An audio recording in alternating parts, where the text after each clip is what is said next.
গঙ্গাসাগরে এই কপিলমুনির আশ্রমে আসে বহু লোকজন, বহু পুণ্যার্থী আসে। আমরাও এখানে এসেছি এবং তার স্মৃতিটুকু থাকলো এই ভিডিওতে। শিয়ালদা থেকে ট্রেনে কাকদ্বীপ স্টেশনে মাত্র 25 টাকা ভাড়ায় আসা যাচ্ছে এখানে।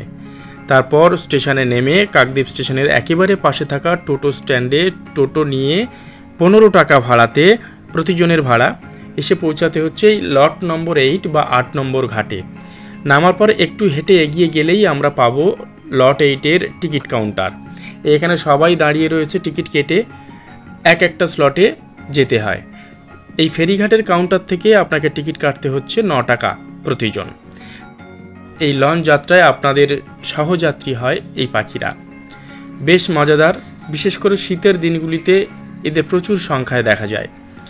এই পাখিদের সবাই খাবার দিতে থাকে কিনতে 10 টাকা 15 টাকার যে প্যাকেটগুলো পাওয়া যায়। মুড়িগঙ্গা পেরিয়ে আমরা নামি কচুবেড়িয়া ঘাটে। সেখান থেকে প্রাইভেট গাড়ি বা বাসে কপিলমুনি আশ্রমে যেতে হয়। একটু এগিয়ে গেলে, হেঁটে এগিয়ে গেলে বাস স্ট্যান্ড পাওয়া যায়, সেখানে 40 টাকা ভাড়া লাগে প্রতিজন।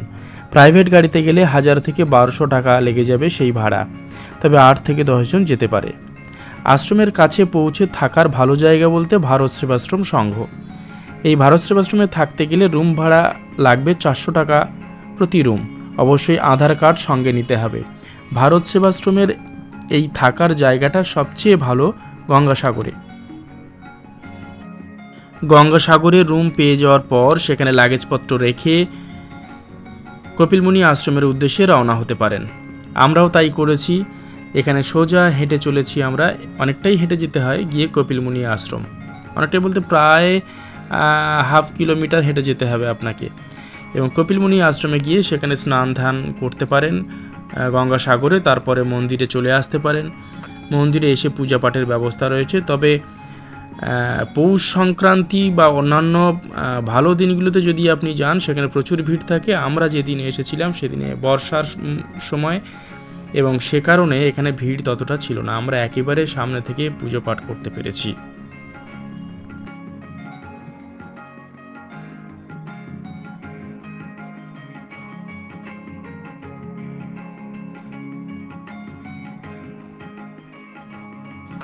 মন্দিরের একেবারে ভিতরে মাঝে রয়েছে কপিলমুনি, ডান দিকে সগর রাজা আর বাম দিকে রয়েছে মা গঙ্গা। কপিলমুনি আশ্রমের একেবারে বাইরের যে পরিবেশটা সেটাও বেশ সাজানো গোছানো। সেখানে আগে যেমনটা আগোছালো ভাব ছিল, এখন কিন্তু অনেকটাই গোছালো এবং খুব সুন্দর সাজানো। প্রচুর দোকানপাটও গড়ে উঠেছে এখানে। বেশ ভালো লাগে এখানে আসলে। পরের দিন আমরা এখান থেকে ফিরলাম বেনুবন হয়ে।